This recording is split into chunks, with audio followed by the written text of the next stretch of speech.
Earth is spinning faster now than it was 50 years ago.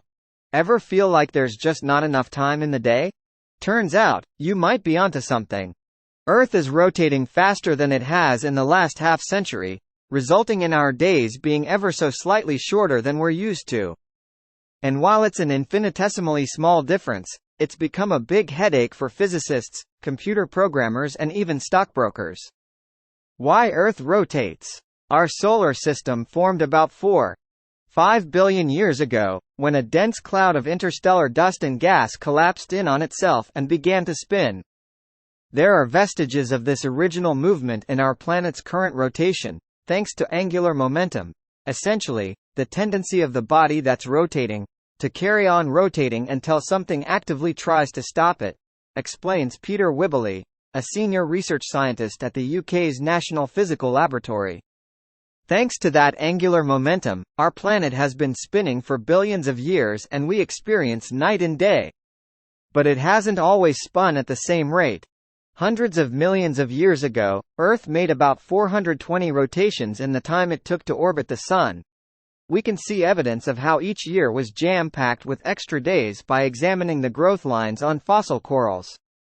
Although days have gradually grown longer over time, in part because of how the Moon pulls at Earth's oceans, which slows us down a bit. During humanity's watch, we've been holding steady at about 24 hours for a full rotation, which translates to about 365 rotations per trip round the Sun. As scientists have improved at observing Earth's rotation and keeping track of time, however, they've realized that we experience little fluctuations in how long it takes to make a full rotation. A new way to track time. In the 1950s, scientists developed atomic clocks that kept time based on how electrons in cesium atoms fall from a high-energy, excited state back to their normal ones. Since atomic clocks' periods are generated by this unchanging atomic behavior, they don't get thrown off by external changes like temperature shifts the way that traditional clocks can. Over the years, though, scientists spotted a problem. The unimpeachably steady atomic clocks were shifting slightly from the time that the rest of the world kept. Some text goes here as time goes on. There is a gradual divergence between the time of atomic clocks and the time measured by astronomy, that is, by the position of Earth or the Moon and stars, says Judah Levine, a physicist in the Time and Frequency Division of the National Institute of Standards and Technology. Basically, a year as recorded by atomic clocks was a bit faster than that same year calculated from Earth's movement. Some text goes here in order to keep that divergence from getting too big. In 1972, the decision was made to periodically add leap seconds to atomic clocks, Levine says. Leap seconds work a little like the leap days that we tack on to the end of February every 4 years to make up for the fact that it really takes around 365.25 days for Earth to orbit the Sun. But unlike leap years, which come steadily every 4 years, leap seconds are unpredictable. The International Earth Rotation and Reference System Service keeps tabs on how quickly the planet spins by sending laser beams to satellites to measure their movement, along with other techniques.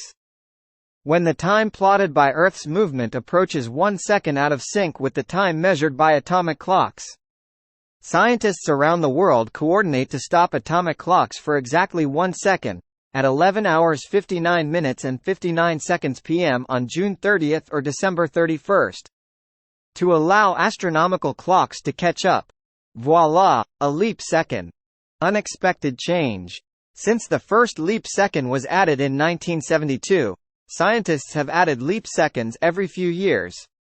They're added irregularly because Earth's rotation is erratic, with intermittent periods of speeding up and slowing down that interrupt the planet's millions of years long gradual slowdown. The rotation rate of Earth is a complicated business.